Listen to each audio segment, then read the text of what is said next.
तो दोस्तों आज इस वीडियो में आपको MS वर्ड का पेज लेआउट ऑप्शन बताने जा रहा हूँ। प्लीज इस वीडियो को पूरा देखें ताकि आपको पेज लेआउट का ऑप्शन पूरा अच्छे से समझ में आ जाए।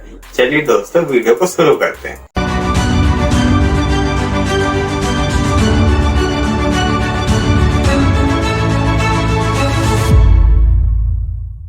चलिए अब सीखते पेज लेआउट का ऑप्शन।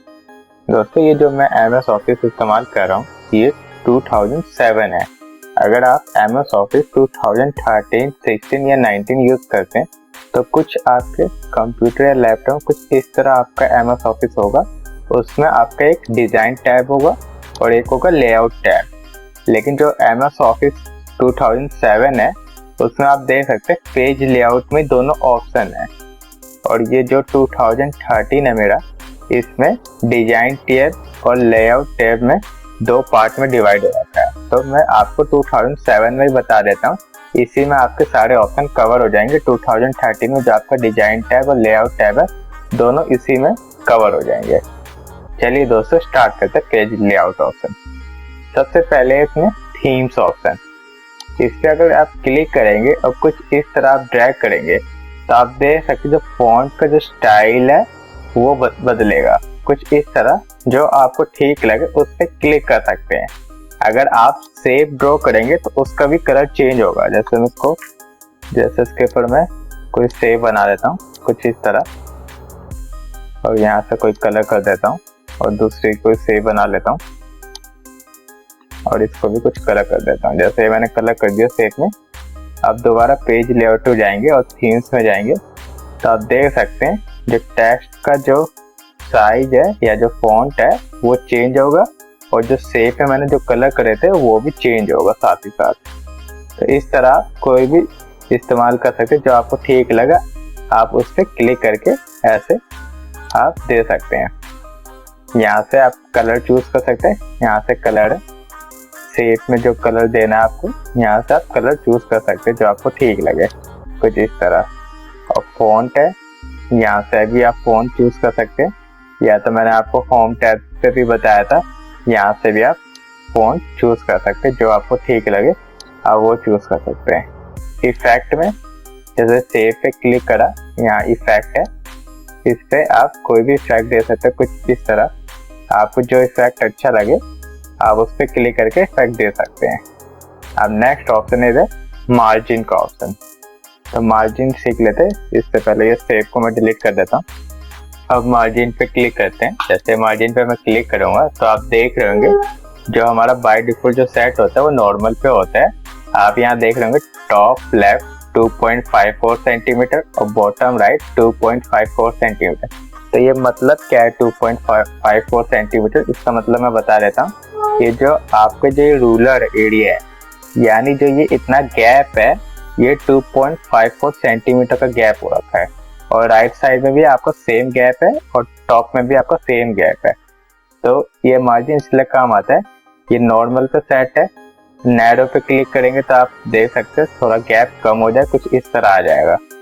और मॉडरेट पे करेंगे तो कुछ इस तरह आ जाएगा, वाइट पे करेंगे कुछ इस तरह आ जाएगा। ऐसा इधर कई सारे ऑप्शन है, आप क्लिक करके दे सकते हैं। जो हमारा बाय डिफॉल्ट जो सेट होता है वो नॉर्मल पे सेट होता है। अगर आपको जानना है जो रूलर है ये सेंटीमीटर में या इंच में है, अगर आपको ये जानना है तो कैसे जानेंगे जो रूलर जो हमारा है वो सेंटीमीटर या इंच में। तो अगर आप 2007 इस्तेमाल कर रहे हैं MS ऑफिस तो आप यहाँ पर जाएंगे और इधर एक वर्ड ऑप्शन देख लेंगे, इस पर क्लिक करेंगे।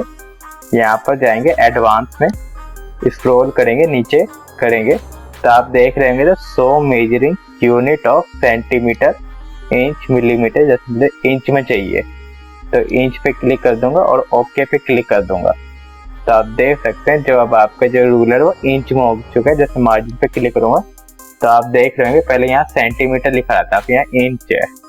तो इस तरह रूलर को चेंज कर सकते हैं। लेकिन अगर आप MS ऑफिस 2013 इस्तेमाल कर रहे हैं तो आप फाइल में जाएंगे, इधर ऑप्शन में जाएंगे और इधर एडवांस में जाएंगे और स्क्रॉल करेंगे नीचे तो आप देख रहे होंगे यहाँ पर शो मेजरिंग यूनिट है, यहाँ पर इंच है, सेंटीमीटर, मिलीमीटर, आप कुछ भी सिलेक्ट कर सकते हैं और फिर ओके पे क्लिक कर सकते हैं।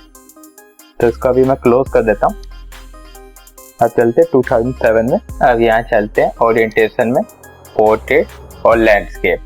तो जो हमारा जो पेज बाय डिफॉल्ट जो सेट होता है वो पोर्ट्रेट में होता है। Portrait means top to bottom. और लैंडस्केप पे क्लिक करेंगे तो कुछ इस तरह लेफ्ट टू राइट आ जाएगा। और अगर मैं पोर्ट्रेट करता हूँ तो जो पेज है वो सीधा हो जाएगा, टॉप टू बॉटम हो जाएगा। और लैंडस्केप में करूंगा तो आप देख सकते हैं लेफ्ट टू राइट हो गया। इस तरह आप पेज को इस्तेमाल कर सकते हैं। और इधर है साइज। जैसे पहले यहाँ पर मैं पोर्ट्रेट पे कर देता हूँ, नॉर्मल कर देता हूँ मैं इसको। अब यहाँ पर साइज है। अब यहाँ पर आप देख रहे हैं letter, legal, statement, executive, A3, A4। तो जो हमारा जो पेज होता है, जो नॉर्मल साइज होता है वो हमारा A4 पे सेट होता है। अगर आपको A3 या लीगल पे प्रिंट निकालना है तो आप A3 पे सिलेक्ट करेंगे। A3 सिलेक्ट करें तो आप देख सकते जो पेज है उसका साइज कुछ बड़ा हो गया, क्योंकि जो A3 जो साइज होता है वो A4 से बड़ा होता है। A4 छोटा होता है और A3 बड़ा होता है। साइज पे यहाँ पर A4 पे अभी मैं क्लिक कर देता हूँ। जैसे जो आप डाटा टाइप कर रहे हैं आपको पता होना चाहिए कि जो मैं डाटा टाइप कर रहा हूँ वो मुझे किस पे प्रिंट निकालना है, A4 पे या A3 पे। जिस पे भी प्रिंट निकालना हो तो पहले आपको यहाँ से सेटिंग कर दी जाएगी, तब जाके आप प्रिंट निकाल पाएंगे। जैसे मुझे A3 पे निकालना है तो A3 पे सिलेक्ट करूंगा और फिर मैं प्रिंट निकाल पाऊंगा। तो ये जो मेरा पेज है ये A3 पे निकलेगा। इसको अभी मैं A4 पे सेट कर देता हूँ। तो यहाँ पर कुछ कई सारे साइज है, तो यहाँ पर आप एक एक क्लिक करके देख सकते हैं। जैसे B4 है तो B4 पे क्लिक करते कुछ छोटा हो गया, B4 थोड़ा छोटा होता है। और A4 यहाँ पर A5 है तो कुछ इस तरह A5 हो गया, तो यहाँ पर और पेज छोटा हो गया। अभी मैं A4 पे क्लिक कर देता हूँ जो पहले से ही रहता है। तो इस तरह आप साइज को बदल सकते हैं जो पेज का साइज है। अब नेक्स्ट चलते हैं इधर कॉलम। तो यहाँ पर मेरे इधर 3 ही पैराग्राफ है, इधर मैं थोड़े पैराग्राफ इंसर्ट करवा लेता हूँ। जैसे इसको मैं कॉपी करके और नीचे मैं पेस्ट कर देता हूँ कुछ इस तरह, ताकि थोड़े पैराग्राफ ज्यादा आ जाए मेरे पास। इस तरह पैराग्राफ मैंने इंसर्ट करवा लिए। अब चलते हैं कॉलम में। तो कॉलम में जैसे आप देखेंगे तो अभी ये मेरे 1 कॉलम है, और जैसे मैं इधर 2 कॉलम करूंगा तो कुछ इस तरह जो मेरा पेज है वो आ जाएगा। कुछ इस तरह आप देख सकते हैं, जो एक पेज है मेरे 2 कॉलम आ गए हैं। इस तरह आप देख सकते हैं। और दोबारा 3 कॉलम पे चलता हूँ, 3 कॉलम में कुछ इस तरह आ जाएंगे। और लेफ्ट करूंगा तो कुछ इस तरह आएगा, राइट करूंगा कुछ इस तरह आएगा। और नीचे आप देख रहे होंगे द मोर कॉलम, तो यहाँ से भी आप सेटिंग कर सकते हैं जैसा आपको चाहिए। अभी मैं इसको नॉर्मल कर देता हूँ, 1 पे कर देता हूँ। तो कुछ इस तरह आप चेंज कर सकते हैं। अब चलते हैं ब्रेक पे। पहले है पेज ब्रेक। पेज ब्रेक मैंने भी आपको पहले ऑप्शन बता रखा है इंसर्ट टैब में, या पेज ब्रेक, लेकिन मैं यहाँ पर दोबारा बता देता हूँ आपको। जैसे यहाँ पर मैंने इधर कर्सर रखा है, यू कैन इजिली के इधर आगे यहाँ कर्सर है। मैं चाहता हूँ यहाँ से ना मुझे नेक्स्ट पेज में चाहिए, तो ब्रेक पे जाऊंगा, पेज पे क्लिक करूंगा। तो आप देख सकते हैं जो ऑन द इंसर्ट टैब था ये एक पेज में, और यहाँ से आपका दूसरा पेज में आ गया। तो इस तरह आप पेज ब्रेक का इस्तेमाल कर सकते हैं। अभी मैं कंट्रोल Z करके वापस ले आता हूँ। अब नेक्स्ट चलते इधर कॉलम में। तो कॉलम में करने से पहले इधर मैं इसको 2 कॉलम में कर लेता हूँ। तो आप देख सकते हैं ये 2 कॉलम में हो चुका है। अब मैं चाहता हूँ ये जो लास्ट में जो आप देख रहे हैं ये पैराग्राफ यू कैन इजिली, ये लास्ट में आ रहा है। मैं चाहता हूँ बिल्कुल इधर ये टॉप में यहाँ से स्टार्ट हो। तो इसको मैं क्या करूँगा, इधर कर्सर यू कैन इजिली के आगे कर्सर रखूंगा माउस पे, और ब्रेक पे जाऊंगा, कॉलम पे इधर क्लिक करूंगा। जैसे कॉलम पे क्लिक करूंगा तो आप देख सकते हैं जो पैराग्राफ यहाँ था यहाँ से हटकर इधर आ चुका है। तो इस तरह आप कॉलम का इस्तेमाल कर सकते हैं। अब नेक्स्ट इधर ऑप्शन है टेक्स्ट रैपिंग। इसका ऑप्शन सही थे। इसके ऑप्शन का यूज करने से पहले जो इधर मैंने सेटिंग करी थी इसको मैं कंट्रोल Z की मदद से नॉर्मल कर लेता हूँ। तो आप देख सकते हैं इधर मैंने नॉर्मल कर लिया कंट्रोल Z की मदद से। अब सीखते हैं इधर टेक्स्ट रैप। इससे पहले स्केच को मैं थोड़ा 100% पे फिट कर देता हूँ। व्यू टैब में जाके 100% पे कर देता हूँ ताकि आपको प्रॉपर दिखे। और दोबारा चलते पेज लेआउट पे, ब्रेक पे जाते हैं। अब यहाँ पर टेक्स्ट टैपिंग, जैसे टेक्स्ट टैपिंग ये इस्तेमाल होता है जैसे आपका एक पैराग्राफ है। अब ये आप देख रहे होंगे तो लिखा हुआ यू कैन ऑल्सो, यहाँ से मुझे नेक्स्ट लाइन में चाहिए कि अलग पैराग्राफ में हो जाए, तो ब्रेक पे जाऊंगा, टेक्स्ट टैपिंग पे क्लिक करूंगा तो कुछ इस तरह आप टेक्स्ट टैपिंग का इस्तेमाल कर सकते हैं। इस तरह अब आप बोल सकते हैं इसमें कि आप एंटर का भी इस्तेमाल कर सकते हैं। तो मैं एंटर करके दिखा देता हूँ। जैसे आप एंटर दबाएंगे तो आप देख सकते हैं इसमें और इसमें आप देख सकते हैं बीच में गैप आ चुका है, इसलिए आप एंटर का इस्तेमाल नहीं कर सकते। इसको मैं कंट्रोल Z दोबारा कर देता हूँ और दोबारा यहाँ से टेक्स्ट टैपिंग करते हैं तो आप देख सकते हैं जो गैप था पहले वो नहीं आएगा। तो इस तरह आप टेक्स्ट टैपिंग का इस्तेमाल कर सकते हैं। अब नेक्स्ट ऑप्शन है इधर नेक्स्ट पेज। नेक्स्ट पेज का यूज सीखते हैं। जैसा आप देख सकते हैं इधर मेरे पास ये दो पेज है, फर्स्ट पेज और ये सेकंड पेज। जो नेक्स्ट पेज है इसका हम यूज करने से पहले हम सीख लेते हैं कि हम इसका यूज क्यों करते हैं। जैसा आपने देखा होगा आप पेज पे कोई भी फॉर्मेटिंग लगाते हैं, जैसे पेज कलर करते हैं या पेज बॉर्डर करते हैं तो सब में अप्लाई हो जाता है। जैसे मैं आपको पेज बॉर्डर का पहले इस्तेमाल बता देता हूँ। जैसे आप पेज बॉर्डर करेंगे और यहाँ पर बॉक्स पे क्लिक करके यहाँ से आप कोई भी लाइन ले लीजिए, कितनी आपको मोटी चाहिए लाइन। जैसे मैं कुछ इस तरह ले लेता हूँ और ओके पे क्लिक करूँगा तो आप देख सकते हैं जो आपका जो पेज बॉर्डर है वो सब जगह अप्लाई हो गया। जैसे आप देख सकते हैं इस डॉक्यूमेंट में 4 पेज है और चारों में बॉर्डर अप्लाई हो चुका है। ऐसे आप पेज कलर में भी देंगे तो सब जगह कलर आ जाएगा, लेकिन मैं चाहता हूँ सिर्फ इसी पेज में फॉर्मेटिंग बदले और बाकी एज इट जैसे सिंपल फॉर्म में लिखे हुए हैं बिल्कुल ऐसे ही रहे। तो उससे इसको मैं कंट्रोल Z कर लेता हूँ। जैसा आप देख रहे हैं यू कैन इजीली, इस पे कर्सर रखता हूँ, ब्रेक पे जाऊंगा और नेक्स्ट पेज पे क्लिक करूंगा। अब इसमें मैं कुछ फॉर्मेटिंग अप्लाई करता हूँ। जैसे इधर कॉलम का मैंने बताया था, जैसे आप इधर 2 कॉलम करेंगे तो आप देख सकते हैं जो मेरा फर्स्ट पेज है इसी में चेंजेस हो रहे हैं और इसके आगे से जो मेरे पेज है वो बिल्कुल सिंपल लिखे हुए हैं।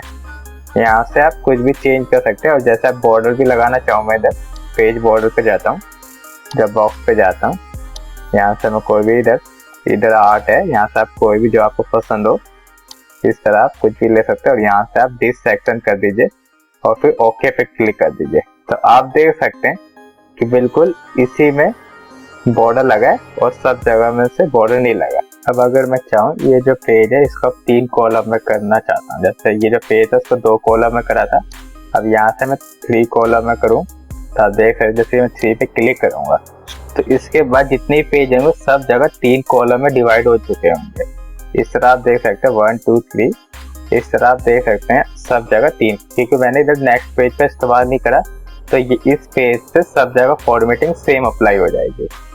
अगर मैं यहाँ से बॉर्डर भी लगाऊं, जैसे मुझे ये बॉर्डर लगाना है, जैसे यहाँ से भी आप कोई भी सिलेक्ट कर सकते हैं, या तो आपको जो यहाँ से भी कोई पसंद आए तो यहाँ से भी आप कोई भी सिलेक्ट करके कर सकते हैं।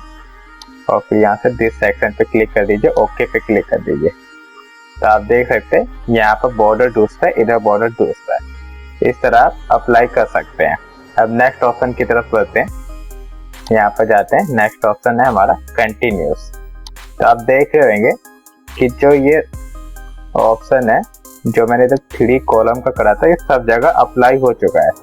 अब मैं चाहता हूँ जैसे बिल्कुल सिंपल लिखा था वैसे हो जाए इस पेज से, लेकिन जो ये मेरा 3rd पेज है यहाँ से हो जाए। फर्स्ट पेज में 2 कॉलम रहे, सेकंड पेज में 3 कॉलम रहे, लेकिन 3rd पेज से जितने भी ये सारे टेक्स्ट लिखे हुए हैं ये सारे नॉर्मल में हो जाए। तो कर्सर मैं स्टार्टिंग पे रखूंगा और ब्रेक पे जाऊंगा और कंटिन्यूस पे क्लिक करूंगा। कंटिन्यूस पे क्लिक करने के बाद पेज बॉर्डर, अब मुझे यहाँ से पेज बॉर्डर हटाना है पहले, तो पेज बॉर्डर पे क्लिक करूंगा, नन पे क्लिक करूंगा और दिस सेक्शन पे क्लिक करूंगा, ओके पे क्लिक करूंगा। तो आप देख सकते हैं इधर से पेज बॉर्डर नहीं आता और इस पेज से नहीं है, लेकिन यहाँ से पेज बॉर्डर सब में हट चुका क्योंकि मैंने कंटिन्यूस का इस्तेमाल करा था। अब इसको सिंपल करना है तो इसको सिलेक्ट करेंगे और आपको कॉलम में जाना है, 1 में कर देना है। तो आप देख सकते हैं यहाँ पर 2 कॉलम है, यहाँ 3 कॉलम है, लेकिन यहाँ से बिल्कुल सिंपल हो चुका है वन कॉलम है और यहाँ से मैंने जो फॉर्मेटिंग थी, जो बॉर्डर लगाया था, वो सब हट चुका है। तो इस तरह आप कंटिन्यूस का इस्तेमाल कर सकते हैं। अब नेक्स्ट इधर आप देख रहे होंगे इवन पेज और ऑड पेज, ये भी बिल्कुल सेम वैसे ही है। आप एक बार क्लिक करके देख सकते हैं। इवन पेज से आपका इवन पेज इंसर्ट होगा लाइक 2, 4, 6, 8 और ऑड पेज से 1, 3, 7 इस तरह से आपके पेज इंसर्ट होंगे। आप एक बार इस ऑप्शन को एक बार क्लिक करके देख लीजिए। अगर आप उसमें कोई डाउट हो आप मुझसे कमेंट सेक्शन में पूछ सकते हैं। अब नेक्स्ट ऑप्शन की तरफ चलते हैं। यहाँ पर है लाइन नंबर। इधर जो ये डाटा है इन सबको पहले मैं नॉर्मल कर लेता हूँ। जैसे आप देख सकते हैं मैंने डाटा नॉर्मल कर लिया है। अब सीखते हैं लाइन नंबर। लाइन नंबर में आप सबसे पहला ऑप्शन देखेंगे नन। नन पे तो ऑलरेडी आपका इधर टिक ही होगा। अब नेक्स्ट इधर है कंटिन्यूस। जैसे आप कंटिन्यूस पे क्लिक करेंगे तो आप देख सकते हैं आपकी साइड में इधर काउंटिंग आ जाएगी। इधर जैसे आप यहाँ पर 50 देख रहे हैं, फिर इसके बाद कंटिन्यू 51, 52 बिल्कुल ऐसे काउंटिंग चलती रहेगी जब तक आपका पैराग्राफ खत्म ही होगा। जैसे मेरे जो पैराग्राफ खत्म हो गए तो यहाँ पर 136 तक काउंटिंग है जो खत्म हो चुकी है। अगर मैं रीस्टार्ट ईच पेज करूंगा तो आप देख सकते हैं जो फर्स्ट पेज है, फर्स्ट पेज में मेरी जो काउंटिंग है आखिरी जो 50 तक लिखी है, ये मेरा सेकंड पेज यहाँ से शुरू हो रहा है। आप देख रहे हैं सेकंड पेज जैसे शुरू हो रहा है तो यहाँ पर 1 से दोबारा शुरू हो चुकी है। ये मतलब कि जब आपका नेक्स्ट पेज शुरू हो तो दोबारा स्टार्टिंग से काउंटिंग शुरू हो जाए। तो इसलिए हम यूज करते हैं रीस्टार्ट ईच पेज। इधर नेक्स्ट है रीस्टार्ट ईच सेक्शन में आपको मैंने पहले ही बता रखा है, जिसको मैं कंट्रोल Z कर लेता हूँ पहले। आप देख सकते हैं काउंटिंग इधर गायब हो चुकी है। रीस्टार्ट ईच सेक्शन है इधर। तो इधर मैंने आपको तो पहले ही बता रखा है, इधर ब्रेक में यहाँ पर नेक्स्ट पेज। तो जैसे मैं ये यहाँ पर जो चार्ट वाला जो पेज है ये मेरा थर्ड पेज है, तो इसको मैं नेक्स्ट पेज करूंगा। जैसे इसको नेक्स्ट पेज करूंगा अब आप देख सकते हैं इधर लाइन नंबर पे क्लिक करूंगा रीस्टार्ट ईच सेक्शन। तो आप देख सकते हैं यहाँ से 1 से काउंटिंग शुरू हो रही है, यहाँ से सेकंड पेज चार्ट हो गया, ये भी 50 है इधर और यहाँ से 51 यहाँ से भी शुरू हो रहा है। और जो चार्ट में मैंने रख लिया था इधर काउंटिंग नहीं, क्योंकि इधर मैंने नेक्स्ट सेक्शन कर दिया था इसलिए। तो यहाँ से आप रीस्टार्ट ईच सेक्शन पे क्लिक करेंगे तो आप देख सकते हैं यहाँ से दोबारा शुरू हो जाएगी। इस तरह आप रीस्टार्ट ईच सेक्शन का इस्तेमाल कर सकते हैं। अब जैसे यहाँ पर last option suppress from current paragraph. अब इसका मतलब मैं समझा रहा हूं। जैसे ये पैराग्राफ है, यू कैन ऑल्सो, जैसे इसको मुझे यहाँ पर काउंटिंग नहीं लिखनी है तो इस पे क्लिक करूंगा और इस पे क्लिक कर दूंगा। तो आप देख सकते हैं जो ये पैराग्राफ था यहाँ से जो काउंटिंग वो गायब हो गई 55 तक की, और इसके बाद से यहाँ से कंटिन्यू चालू हो गया। तो जहाँ पर आपको काउंटिंग नहीं चाहिए तो आप इस वाले ऑप्शन का इस्तेमाल कर सकते हैं। यहाँ पर मोर ऑप्शन है, यहाँ पर आप क्लिक करके अपनी सेटिंग कर सकते हैं। अब नेक्स्ट इधर ऑप्शन है हाइफेनेशन। तो इससे पहले मैं इधर काउंटिंग सारी में रिमूव कर लेता हूँ। यहाँ पर नन पे क्लिक कर दूंगा तो सब जगह से काउंटिंग रिमूव हो जाएगी। अब हाइपरटेंशन पे क्लिक करते हैं। जैसे हाइपरटेंशन पे ऑटोमेटिक पे मैं टिक करूंगा तो आप देख सकते हैं जो ये हम जैसे कोई नोट्स लिखते हैं, जब हमारा पेज खत्म हो जाता है एकदम एंडिंग में जब हम लिखते हैं तो हम कुछ इस तरह लिखते हैं। जैसे इधर आप देख सकते हैं यहाँ पर कवर लिखा हुआ है, तो इधर जो मार्जिन है मेरा इतना है, ये रूलर इतना है, तो इसका मतलब यहाँ तक खत्म हो गया। तो ये जो कवर है इधर पूरा नहीं आ पाया, तो इसने क्या करा COV लिखकर और डैश मार के ER इधर लिख दिया है। कुछ इस तरह हाइपरटेंशन का यूज होता है। और यहाँ पर भी आप दूसरा देख सकते हैं, इधर आप देख सकते हैं यूजिंग का US डैश इधर लगा दिया ING। अगर आपको ऐसे नहीं चाहिए तो यहाँ पर नन पे क्लिक करें तो बिल्कुल एकदम कुछ इस तरह आ जाएगा। और ऑटोमेटिक पे क्लिक करेंगे तो कुछ इस तरह हाइपरटेंशन में आ जाएगा, जैसा COV डैश ER कुछ इस तरह आ जाएगा। नन से आपका हाइपरटेंशन हट जाएगा और ऑटोमेटिक से आपका हाइपरटेंशन जो है वो लग जाएगा। अब नेक्स्ट इधर सीखते हैं वाटरमार्क। ऐसे वाटर मार्क पे क्लिक करेंगे तो यहाँ पर आपको कुछ पहले से जो टेम्पलेट्स है वो बने हुए आ जाएंगे। जैसे इस पे क्लिक करूंगा तो जो वाटर मार्क है यहाँ पर अप्लाई हो जाएगा। अगर आपको खुद का वाटर मार्क बनाना है तो कस्टम वाटर मार्क पे जाएंगे, इस पे जाएंगे और यहाँ पर है टेक्स्ट वाटर मार्क। तो इस पे जो इधर आप देख रहे हैं टेक्स्ट, तो यहाँ पर आप कुछ भी लिख सकते हैं। जैसे मैं इधर मैं अपना नाम ही लिख देता हूँ और यहाँ पर साइज ऑटो कि पेज के अकॉर्डिंग जो साइज है वो ऑटोमेटिकली सेट हो जाए। तो अप्लाई क्लिक करूंगा और यहाँ पर कलर है तो यहाँ से आप कलर भी जिसको रेड देना है तो यहाँ पर आप देख सकते हो जो सुमित वो रेड में आ गया है, यहाँ पर ऑरेंज देना है तो कुछ इस तरह। अभी आप देख सकते हो डायगोनल में है, अगर हॉरिजेंटल में चाहिए तो अप्लाई कर सकते हो, बिल्कुल सीधा स्ट्रेट आ जाएगा। और डायगोनल चाहिए तो अप्लाई, तो कोई चीज। और सेमी ट्रांसपेरेंट है तो यानी जो टेक्स्ट है वो ट्रांसपेरेंट होना चाहिए। अगर यहाँ से आप टिक हटा देंगे तो जो उसकी ट्रांसपेरेंट है वो हट जाएगा। अप्लाई करेंगे तो ट्रांसपेरेंट से हट जाएगा। सेमी ट्रांसपेरेंट पे टिक करेंगे तो अप्लाई रहेगा। तो यहाँ से आप अपने अकॉर्डिंग जो टेक्स्ट है वो सेट कर सकते हैं। और अगर आपको कोई पिक्चर लगाना है वाटरमार्क तो यहाँ से पिक्चर वाटरमार्क सेलेक्ट पिक्चर्स करके आप पिक्चर को भी कर सकते हैं। और यहाँ पर फॉन्ट है, यहाँ से आपको कोई जो फॉन्ट सही लगे वो सिलेक्ट कर सकते हैं। तो इस तरह आप वाटरमार्क का इस्तेमाल कर सकते हैं। और अगर यहाँ पर है पेज कलर, जैसे पेज कलर पे क्लिक करूंगा तो यहाँ पर आप देख सकते हैं कई सारे ऑप्शन है पेज कलर के। कुछ इस तरह आप पेज कलर में कर सकते हैं, कुछ इस तरह आप पेज कलर कर सकते हैं। अब नेक्स्ट इधर पेज बॉर्डर है, ये मैंने आपको बता ही रखा है पेज बॉर्डर कि नन से जो आपका बॉर्डर है वो हट जाएगा बॉक्स से। जैसे आप बॉक्स पे क्लिक करेंगे इधर बॉक्स में आपको कैसी लाइन चाहिए तो कुछ इस तरह चाहिए। और यहाँ से आपको लाइन कितनी मोटी चाहिए और यहाँ से ओके पे क्लिक कर दीजिए। तो अभी ये जो लाइन है ये ब्लैक है, ये दिखेगी नहीं। जैसे मैं यहाँ से कोई दूसरा ले लेता हूँ, जैसे यहाँ से मैं कोई डिजाइन ले लेता हूँ कुछ इस तरह और ओके पे क्लिक कर देता हूँ। तो आप देख सकते हैं कुछ इस तरह आप बॉर्डर इंसर्ट करवा सकते हैं। अगर आपको नन चाहिए तो नन पे क्लिक करें और ओके पे कर दें, तो इससे आपका बॉर्डर हट जाएगा। अब नेक्स्ट ऑप्शन है left right before after indent. ये लेफ्ट राइट बिफोर आफ्टर मतलब ये होता है आपका इस तरह, ये लेफ्ट राइट बिफोर ये आफ्टर ये। तो यहाँ से आप कुछ इस तरह टेक्स्ट को आप अपने अकॉर्डिंग सेट कर सकते हैं। जैसे अगर आपको यहाँ से सेट नहीं करना तो यहाँ से आप जहाँ कर्सर होगा आपका वहीं से जो पैराग्राफ है वो मूव होगा। तो यहाँ से भी आप मूव करवा, कुछ इस तरह आप मूव करवा सकते हैं जो पैराग्राफ है। और यहाँ से बिफोर से कुछ जो गैपिंग है इसकी वो ज़्यादा या कम कर सकते हैं, कुछ इस तरह। आफ्टर से भी कुछ इस तरह, मतलब जो पैराग्राफ के जो बीच में स्पेस होता है वो कितना होना चाहिए आफ्टर मतलब।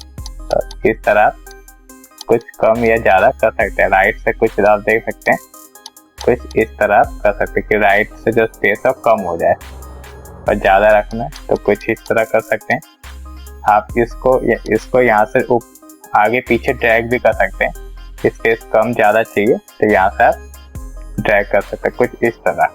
अगर आप चाहते हैं कि इस पैराग्राफ को मुझे एक ही साथ मूव करना है तो आप क्या करेंगे, इसको सिलेक्ट करेंगे ऐसे और ये जो कर्सर है कुछ इस तरह यहाँ से आप एक साथ मूव करवा सकते हैं। अभी जो ये पेज कलर है इसको मैं नॉर्मल कर देता हूँ। पेज कलर पे जाऊंगा और यहाँ से एक इधर आप देख लेंगे व्हाइट से जो पेज कलर है वो व्हाइट होगा, लेकिन वो कलर नहीं चाहिए पेज में। तो नो कलर पे क्लिक करूंगा तो नो कलर हो जाएगा इससे। और अगर आप यहाँ पे देखें तो वाटर मार्क लगा है, बॉर्डर तो गायब हो गया लेकिन वाटर मार्क को भी गायब करना है तो वाटर मार्क पे रिमूव वाटर मार्क पे क्लिक कर देंगे तो जो वाटर मार्क है आपको गायब होगा। तो ये थे आपके water mark, page colour, page border और ये इंडेंट और स्पेसिंग का ये ऑप्शन। अब नेक्स्ट चलते हैं पोजीशन पे। तो ये पोजीशन ये पिक्चर में यूज होता है। जैसे मैं इंसर्ट में जाके क्लिप आर्ट से कोई पिक्चर इधर इंसर्ट करवा लेता हूँ। जैसे ये पिक्चर को मैं इंसर्ट कर लेता हूँ इधर, आप देख सकते हैं पिक्चर इंसर्ट हो चुकी है। अब चलते हैं हम दोबारा पेज लेआउट पे। तो ये पोजीशन वाला जो ऑप्शन था वो पहले हाइट था, अब दिखने लग गया है। तो ये पोजीशन पे जैसे क्लिक करेंगे तो आपको मिडल पे रखना है या मिडल राइट पे रखना है या टॉप पे रखना है, कुछ इस तरह आप इस्तेमाल कर सकते हैं। ऐसे कुछ इस तरह आप इस्तेमाल कर सकते हैं कि आपको जो पेज है वो कहाँ रखना है, कुछ इस तरह आप इस्तेमाल कर सकते हैं। और यहाँ पर है ब्रिंग टू फ्रंट और सेंड टू बैक। तो यहाँ से मैं एक और पिक्चर इंसर्ट करवा लेता हूँ। जैसे ये पिक्चर है, अब ये मूव नहीं होगी, आप देख सकते हैं ये जो पिक्चर है ये मूव नहीं होगी। तो इसको मूव करवाने के लिए यहाँ पर टेक्स्ट रैपिंग पे जाएंगे, इन फ्रंट ऑफ टेक्स्ट पे क्लिक कर देंगे तो ये मूव होने लग जाएगी। और दोबारा पेज लेआउट पे चलते हैं। यहाँ से भी आप पेज लेआउट में भी इधर ऑप्शन है text wrapping in front of text, या स्क्वायर कर सकते हैं। तो स्क्वायर करेंगे, जो टेक्स्ट है वो इसके आगे जाएगा।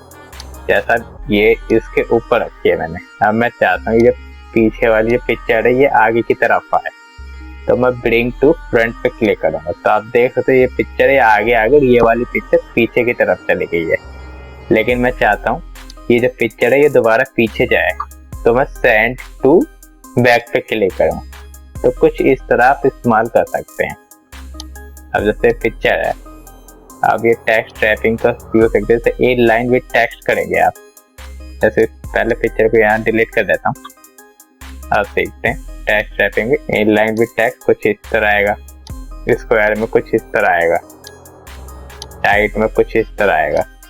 बिहाइंड टेक्स्ट मैंने आपको बताया था कि पिक्चर के भी पीछे टेक्स्ट लिखे हुए आएंगे। और इधर है इन फ्रंट ऑफ टेक्स्ट, मतलब बता देता है कि टेक्स्ट के ऊपर पिक्चर आ जाएगी।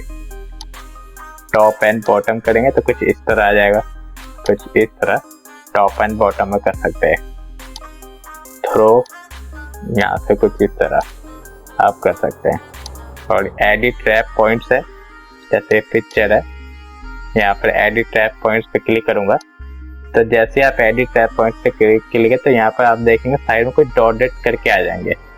तो यहाँ से आप इसको यहाँ से कुछ भी खींच सकते हैं, कुछ इस तरह खींच सकते हैं। इस तरह आप ऐसा करके खींच सकते हैं। और फिर जब बाहर क्लिक करेंगे तो आप देखेंगे जितनी मैंने तो लाइन बनाई थी उसके बाहर ये टेक्स्ट लिखे हुए हैं। इस तरह आप इस्तेमाल कर सकते हैं एडिट रैप पॉइंट्स का। एंड नेक्स्ट ऑप्शन की तरफ चलते हैं, अलाइन। यहाँ पर आप देख रहेंगे left, centre, right, top, middle, bottom. जैसे आप अलाइन लेफ्ट पे क्लिक करेंगे तो कुछ पिक्चर लेफ्ट साइड चली जाएगी। सेंटर करेंगे तो पेज के बिल्कुल सेंटर आ जाएगी। राइट साइड करेंगे तो कुछ पेज के राइट साइड। तो यहाँ पर टॉप, मिडल, बॉटम, तो यहाँ पर सब आप एक एक ऑप्शन को क्लिक कर सकते हैं। अब यहाँ पर सीखते हैं डिस्ट्रीब्यूट हॉरिजॉन्टली, डिस्ट्रीब्यूट वर्टिकली। इस ऑप्शन का यूज सीख लेते हैं। तो जैसे मैं इसको स्क्रॉल करता हूँ, यहाँ पर मैं कोई शेप बना लेता हूँ। तो यहाँ पर जाकर शेप में जाकर जो कुछ रेक्टेंगल बना लेता हूँ, कलर कर देता हूँ। और यहाँ पर दूसरी भी शेप इंसर्ट करवा लेता हूँ, इसको भी कलर कर देता हूँ। और एक और शेप इंसर्ट कर लेता हूँ इधर, और यहाँ इसको भी कोई दूसरा कलर कर देता हूँ। अब इसको जब आप कंट्रोल की मदद से आप क्लिक करेंगे तो आप देख सकते हैं जो आपका तीनों बॉक्स है वो सिलेक्ट हो जाएगा। आप बॉक्स को भी ऐसे सिलेक्ट कर सकते हैं, कोई पिक्चर होगी तो उसको भी ऐसे सिलेक्ट कर सकते हैं कंट्रोल की मदद से। और फिर अलाइन पे जाएंगे तो आप यहाँ पर पेज लेआउट में इधर एक अलाइन ऑप्शन यहाँ पर भी देख रहे होंगे। एक फॉर्मेट टैब में जाएंगे तो यहाँ पर भी अलाइन ऑप्शन देख रहे हैं। तो दोनों ऑप्शन एक ही, आप कहीं से भी जा सकते हैं, पेज लेआउट से भी या फॉर्मेट टैब से भी। तो अलाइन पे क्लिक करूंगा तो आप देख सकते हैं डिस्ट्रीब्यूट हॉरिजॉन्टल और वर्टिकली। पहले ऑप्शन हाइट सब दिखने लग गया, तो इसको मुझे हॉरिजॉन्टल करना है। तो जैसे इस पे हॉरिजॉन्टल पे क्लिक करूंगा तो आप देख सकते हैं जो बॉक्स था वो थोड़ा इधर लेफ्ट साइड में हुआ था।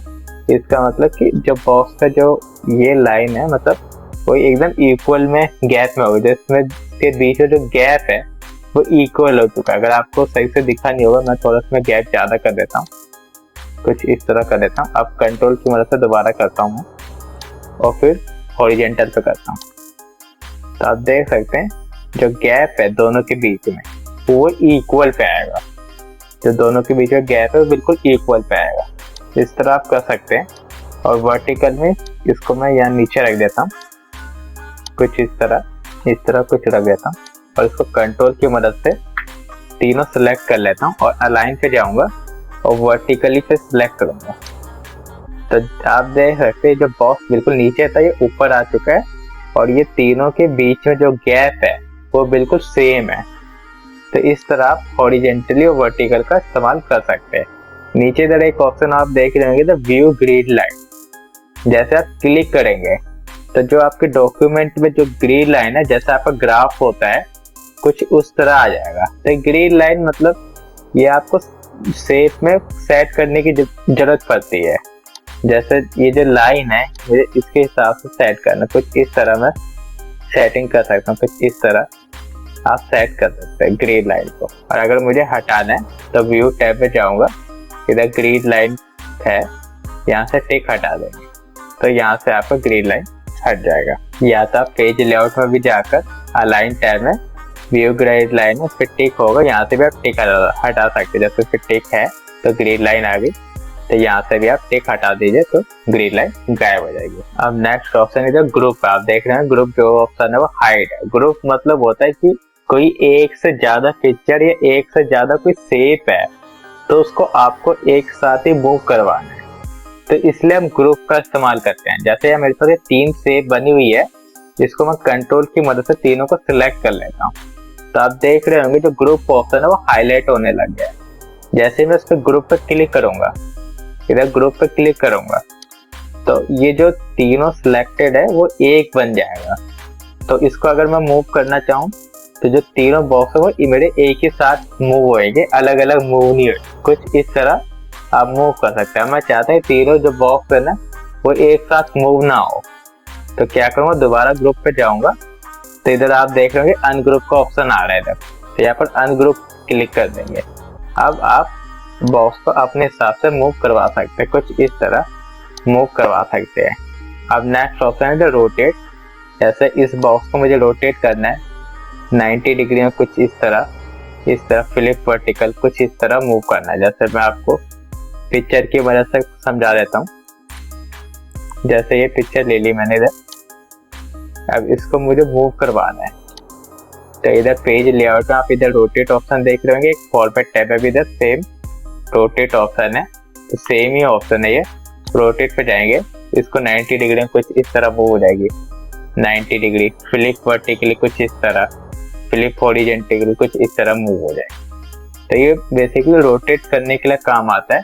आपको जैसे पिक्चर या शेप को रोटेट करना है उस तरह आप रोटेट कर सकते हैं। तो दोस्तों ये था आपका पूरा पेज लेआउट। अब मुझे उम्मीद है कि आपको MS वर्ड का पेज लेआउट ऑप्शन अच्छे से समझ में आ गया होगा। प्लीज इस वीडियो को like, comment, share and subscribe कर दीजिए। तब तक के लिए आपसे मिलते हैं नेक्स्ट वीडियो में।